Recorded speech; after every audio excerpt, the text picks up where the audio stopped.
네, 지금부터 2024 헌납 8 대통령 윤석열 탄핵 사건에 대한 선고를 시작하겠습니다.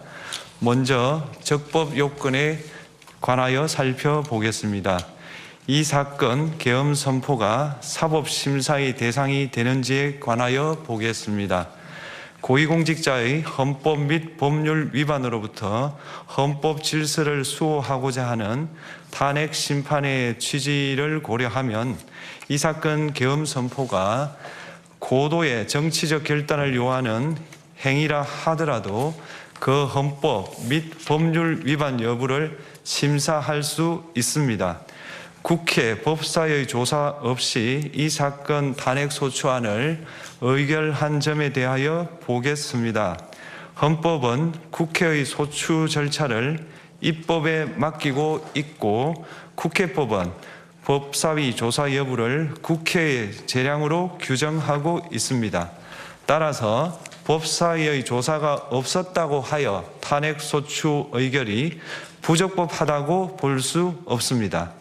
이 사건 탄핵 소추안의 의결이 일사부재의 원칙에 위반되는지 여부에 대해서 보겠습니다. 국회법은 부결된 안건을 같은 회기 중에 다시 발의할 수 없도록 규정하고 있습니다. 피청구인에 대한 1차 탄핵 소추안이 제418회 정기회 회기에 투표 불성립되었지만 이 사건 탄핵 소추안은 제419회 임시회 회기 중에 발의되었으므로 일사부재의 원칙에 위반되지 않습니다. 한편 이에 대해서는 다른 회기에도 탄핵 소추안의 발의 횟수를 제한하는 입법이 필요하다는 재판관 정형식의 보충 의견이 있습니다. 이 사건 계엄이 단시간 안에 해제되었고 이로 인한 피해가 발생하지 않았으므로 보호 이익이 헌결되었는지 여부에 대해서 보겠습니다. 이 사건 계엄이 해제되었다고 하더라도 이 사건 계엄으로 인하여 이 사건 탄핵 사유는 이미 발생하였으므로 심판의 이익이 부정된다고 볼 수 없습니다. 소추 의결서에서 내란죄 등 형법 위반 행위로 구성하였던 것을 탄핵 심판 청구 이후에 헌법 위반 행위로 포섭하여 주장한 점에 대하여 보겠습니다. 기본적 사실관계는 동일하게 유지하면서 적용 법조문을 철회, 변경하는 것은 소추 사유의 철회, 변경에 해당하지 않으므로 특별한 절차를 거치지 않더라도 허용됩니다. 피청구인은 소추 사유에 내란죄 관련 부분이 없었다면 의결 정족수를 충족하지 못하였을 것이라고 주장하지만 이는 가정적 주장에 불과하며 객관적으로 뒷받침할 만한 근거도 없습니다. 대통령의 지위를 탈취하기 위하여 탄핵 소추권을 남용하였다는 주장에 대하여 보겠습니다. 이 사건 탄핵 소추안의 의결 과정이 적법하고 피소추자의 헌법 또는 법률 위반이 일정 수준 이상 소명되었으므로 탄핵 소추권이 남용되었다고 볼 수 없습니다. 그렇다면 이 사건 탄핵 심판 청구는 적법합니다. 한편 증거법칙과 관련하여 탄핵 심판 절차에서 형사소송법상 전문법칙을 완화하여 적용할 수 있다는 재판관 이미선, 김형두의 보충 의견과 탄핵 심판 절차에서 앞으로는 전문법칙을 보다 엄격하게 적용할 필요가 있다는 재판관 김복형, 조한창의 보충 의견이 있습니다. 다음으로 피청구인이 직무집행에 있어 헌법이나 법률을 위반하였는지 피청구인의 법 위반 행위가 피청구인을 파면할 만큼 중대한 것인지에 관하여 살펴보겠습니다. 우선 소추 사유별로 살펴보겠습니다. 1. 이 사건 계엄 선포에 관하여 보겠습니다.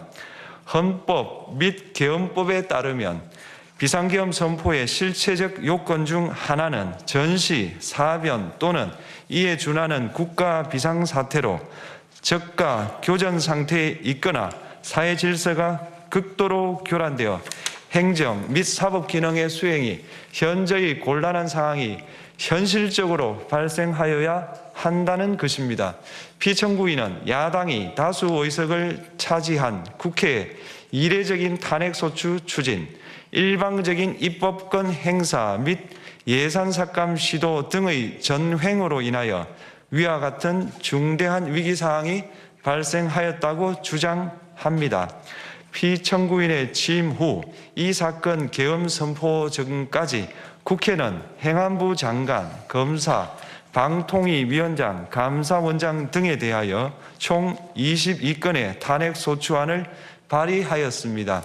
이는 국회가 탄핵소추 사유의 위헌, 위법성에 대해 숙고하지 않은 채 법 위반의 의혹에만 근거하여 탄핵심판 제도를 정부에 대한 정치적 압박 수단으로 이용하였다는 우려를 낳았습니다. 그러나 이 사건 계엄 선포 당시에는 검사 1인 및 방통위위원장에 대한 탄핵심판 절차만이 진행 중이었습니다.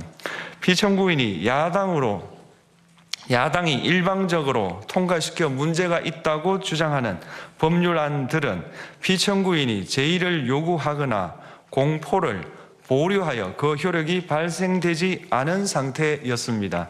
2025년도 예산안은 2024년 예산을 집행하고 있었던 이 사건 계엄 선포 당시 상황에 어떠한 영향을 미칠 수 없고 위 예산안에 대하여 국회 예결특위의 의결이 있었을 뿐 본회의의 의결이 있었던 것도 아닙니다. 따라서 국회의 탄핵소추, 입법, 예산안 심의 등의 권한 행사가 이 사건 계엄 선포 당시 중대한 위기 상황을 현실적으로 발생시켰다고 볼 수 없습니다.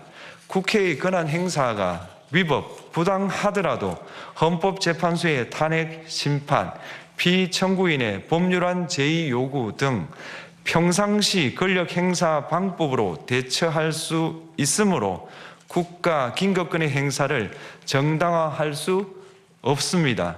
피청구인은 부정선거 의혹을 해소하기 위하여 이 사건 계엄을 선포하였다고도 주장합니다.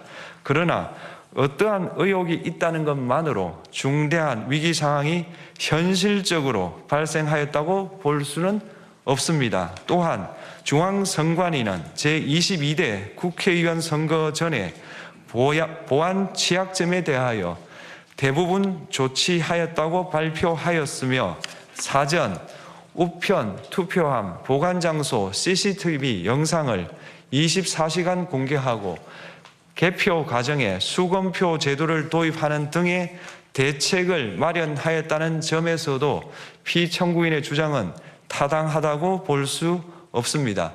결국 피청구인이 주장하는 사정을 모두 고려하더라도 피청구인의 판단을 객관적으로 정당화할 수 있을 정도의 위기 상황이 이 사건 계엄 선포 당시 존재하였다고 볼 수 없습니다. 헌법과 계엄법은 비상계엄 선포의 실체적 요건으로 병력으로서 군사상의 필요에 응하거나 공공의 안정질서를 유지할 필요와 목적이 있을 것을 요구하고 있습니다. 그런데 피청구인이 주장하는 국회의 권한 행사로 인한 국정마비 상태나 부정선거 의혹은 정치적, 제도적, 사법적 수단을 통하여 해결하여야 할 문제이지 병력을 동원하여 해결할 수 있는 것이 아닙니다. 피청구인은 이 사건 계엄이 야당의 전횡과 국정위기 상황을 국민에게 알리기 위한 경고성 계엄 또는 호소형 계엄이라고 주장하지만 이는 계엄법이 정한 계엄 선포의 목적이 아닙니다. 또한 피청구인은 계엄 선포에 그치지 아니하고 군경을 동원하여 국회의 권한 행사를 방해하는 등의 헌법 및 법률 위반 행위로 나아갔으므로 경고성 또는 호소형 계엄이라는 피청구인의 주장을 받아들일 수 없습니다. 그렇다면 이 사건 계엄 선포는 비상계엄 선포의 실체적 요건을 위반한 것입니다. 다음으로 이 사건 계엄 선포가 절차적 요건을 준수하였는지에 관하여 보겠습니다. 계엄 선포 및 계엄 사령관 임명은 국무회의의 심의를 거쳐야 합니다. 피청구인이 이 사건 계엄을 선포하기 직전에 국무총리 및 9명의 국무위원에게 계엄 선포의 취지를 간략히 설명한 사실은 인정됩니다. 그러나 피청구인은 계엄사령관 등 이 사건 계엄의 구체적인 내용을 설명하지 않았고 다른 구성원들에게 의견을 진술할 기회를 부여하지 않은 점을 고려하면 이 사건 계엄 선포에 관한 심의가 이루어졌다고 보기도 어렵습니다. 그 외에도 피청구인은 국무총리와 관계 국무위원이 비상계엄 선포문에 부서하지 않았음에도 이 사건 계엄을 선포하였고 그 시행 일시, 시행 지역 및 계엄사령관을 공고하지 않았으며 지체 없이 국회에 통고하지도 않았으므로 헌법 및 계엄법이 정한 비상계엄 선포의 절차적 요건을 위반하였습니다. 2. 국회에 대한 군경 투입에 관하여 보겠습니다. 피청구인은 국방부 장관에게 국회에 군대를 투입할 것을 지시하였습니다. 이에 군인들은 헬기 등을 이용하여 국회 경내로 진입하였고 일부는 유리창을 깨고 본관 내부로 들어가기도 하였습니다. 피청구인은 육군 특수전 사령관 등에게 의결 정족수가 채워지지 않은 것 같으니 문을 부수고 들어가서 안에 있는 인원들을 끄집어내라는 등의 지시를 하였습니다. 또한 피청구인은 경찰청장에게 계엄사령관을 통하여 이 사건 포고령의 내용을 알려주고 직접 6차례 전화를 하기도 하였습니다. 이에 경찰청장은 국회 출입을 전면 차단하도록 하였습니다. 이는 이로 인하여 국회로 모이고 있던 국회의원들 중 일부는 담장을 넘어가야 했거나 아예 들어가지 못하였습니다. 한편 국방부 장관은 필요시 체포할 목적으로 국군 방첩사령관에게 국회의장, 각 정당 대표 등 14명의 위치를 확인하라고 지시하였습니다.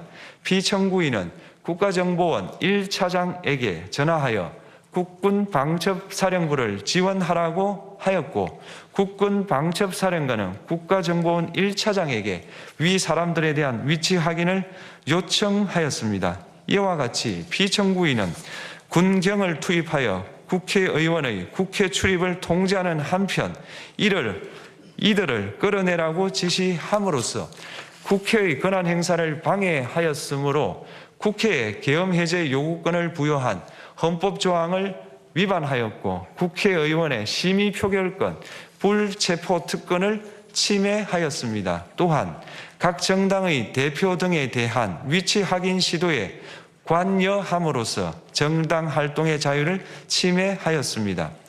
피청구인은 국회의 권한 행사를 막는 등 정치적 목적으로 병력을 투입함으로써 국가 안전보장과 국토방위를 사명으로 하여 나라를 위해 봉사하여 온 군인들이 일반 시민들과 대치하도록 만들었습니다. 이에 피청구인은 국군의 정치적 중립성을 침해하고 헌법에 따른 국군 통수 의무를 위반하였습니다. 3. 이 사건 포고령 발령에 관하여 보겠습니다. 피청구인은 이 사건 포고령을 통하여 국회, 지방의회, 정당의 활동을 금지함으로써 국회에 계엄 해제 요구권을 부여한 헌법조항, 정당 제도를 규정한 헌법조항, 대의민주주의 권력분리 원칙을 위반하였습니다. 비상계엄 하에서 기본권을 제한하기 위한 요건을 정한 헌법 및 계엄법 조항, 영장주의를 위반하여 국민의 정치적 기본권, 단체 행동권, 직업의 자유를 침해하였습니다. 4. 중앙선관위에 대한 압수수색에 관하여 보겠습니다. 피청구인은 국방부 장관에게 병력을 동원하여 선관위의 전산 시스템을 점검하라고 지시하였습니다. 이에 따라 중앙선관위 청사에 투입된 병력은 출입 통제를 하면서 당직자들의 휴대전화를 압수하고 전산 시스템을 촬영하였습니다. 이는 선관위에 대하여 영장 없이 압수수색을 하도록 하여 영장주의를 위반한 것이자 선관위의 독립성을 침해한 것입니다. 5. 법조인에 대한 위치 확인 시도에 관하여 보겠습니다. 앞서 말씀드린 바와 같이 피청구인은 필요시 체포할 목적으로 행해진 위치 확인 시도에 관여하였는데 그 대상에는 퇴임한 지 얼마 되지 않은 전 대법원장 및 전 대법관도 포함되어 있었습니다. 이는 현직 법관들로 하여금 언제든지 행정부에 의한 체포 대상이 될 수 있다는 압력을 받게 함으로 사법권의 독립을 침해한 것입니다. 지금까지 살펴본 피청구인의 법 위반 행위가 피청구인을 파면할 만큼 중대한 것인지 관하여 보겠습니다. 피청구인은 국회와의 대립사항을 타개할 목적으로 이 사건 계엄을 선포한 후 군경을 투입시켜 국회의 헌법상 권한 행사를 방해함으로써 국민 주권주의 및 민주주의를 부정하고 병력을 투입시켜 중앙선관위를 압수수색하도록 하는 등 헌법이 정한 통치구조를 무시하였으며 이 사건 포고령을 발령함으로써 국민의 기본권을 광범위하게 침해하였습니다. 이러한 행위는 법치국가 원리와 민주국가 원리의 기본 원칙들을 위반한 것으로 그 자체로 헌법 질서를 침해하고 민주공화정의 안정성에 심각한 위해를 끼쳤습니다. 한편 국회가 신속하게 비상계엄 해제 요구를 결의할 수 있었던 것은 시민들의 저항과 군경의 소극적인 임무 수행 덕분이었으므로 이는 피청구인의 법 위반에 대한 중대성 판단에 영향을 미치지 않습니다. 대통령의 권한은 어디까지나 헌법에 의하여 부여받은 것입니다. 피청구인은 가장 신중히 행사되어야 할 권한인 국가 긴급권을 헌법에서 정한 한계를 벗어나 행사하여 대통령으로서의 권한 행사에 대한 불신을 초래하였습니다. 피청구인이 취임한 이래 야당이 주도하고 이례적으로 많은 탄핵 소추로 인하여 여러 고위공직자의 권한 행사가 탄핵 심판 중 정지되었습니다. 2025년도 예산안에 관하여 헌정사상 최초로 국회 예산결산특별위원회에서 정액 없이 감액에 대해서만 야당 단독으로 의결하였습니다. 피청구인이 수립한 주요 정책들은 야당의 반대로 시행될 수 없었고 야당은 정부가 반대하는 법률안들을 일방적으로 통과시켜 피청구인의 제의 요구와 국회의 법률안 의결이 반복되기도 하였습니다. 그 과정에서 피청구인은 야당의 전횡으로 국정이 마비되고 국익이 현저히 저해되어 가고 있다고 인식하여 이를 어떻게든 타개하여야만 한다는 막중한 책임감을 느끼게 되었을 것으로 보입니다. 피청구인이 국회의 권한 행사가 권력 남용이라거나 국정 마비를 초래하는 행위라고 판단한 것은 정치적으로 존중되어야 합니다. 그러나 피청구인과 국회 사이에 발생한 대립은 일방의 책임에 속한다고 보기 어렵고 이는 민주주의 원리에 따라 해소되어야 할 정치의 문제입니다.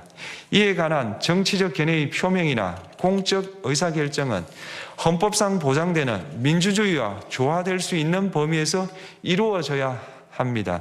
국회는 소수 의견을 존중하고 정부와의 관계에서 관용 그리고 자제를 전제로 대화와 타협을 통하여 결론을 도출하도록 노력하였어야 합니다. 피청구인 역시 국회의 대표인 국회를 협치의 대상으로 존중하였어야 합니다. 그럼에도 불구하고 피청구인은 국회를 배제의 대상으로 삼았는데 이는 민주정치의 전제를 허무는 것으로 민주주의와 조화된다고 보기 어렵습니다. 피청구인은 국회의 권한 행사가 다수의 횡포라고 판단했다 하더라도 헌법이 예정한 자구책을 통해 견제와 균형이 실현될 수 있도록 하였어야 합니다. 피청구인은 취임한 때로부터 약 2년 후에 치러진 국회의원 선거에서 피청구인이 국정을 주도하도록 국민을 설득할 기회가 있었습니다. 그 결과가 피청구인의 의도에 부합하지 않더라도 야당을 지지한 국민의 의사를 배제하려는 시도를 하여서는 안 되었습니다. 그럼에도 불구하고 피청구인은 헌법과 법률을 위반하여 이 사건 계엄을 선포함으로써 국가 긴급권 남용의 역사를 재현하여 국민을 충격에 빠뜨리고 사회, 경제, 정치, 외교 전 분야의 혼란을 야기하였습니다. 국민 모두의 대통령으로서 자신을 지지하는 국민을 초월하여 사회 공동체를 통합시켜야 할 책무를 위반하였습니다. 군경을 동원하여 국회 등 헌법기관의 권한을 훼손하고 국민의 기본적 인권을 침해함으로써 헌법소의 책무를 저버리고 민주공화국의 주권자인 대한국민의 신임을 중대하게 배반하였습니다. 결국 피청구인의 위법 행위는 국민의 신임을 배반한 것으로 헌법소의 관점에서 용납될 수 없는 중대한 법 위반 행위에 해당합니다. 피청구인의 법 위반 행위가 헌법 질서에 미친 부정적 영향과 파급 효과가 중대하므로 피청구인을 파면함으로써 얻는 헌법소의 이익이 대통령 파면에 따르는 국가적 손실을 압도할 정도로 크다고 인정됩니다. 이에 재판관 전원의 일치된 의견으로 주문을 선고합니다. 탄핵 사건이므로 선고 시각을 확인하겠습니다. 지금 시각은 오전 11시 22분입니다. 주문, 피청구인 대통령 윤석열을 파면한다. 마치겠습니다. 오늘 며칠이죠? 고맙습니다. 수고 많으셨습니다.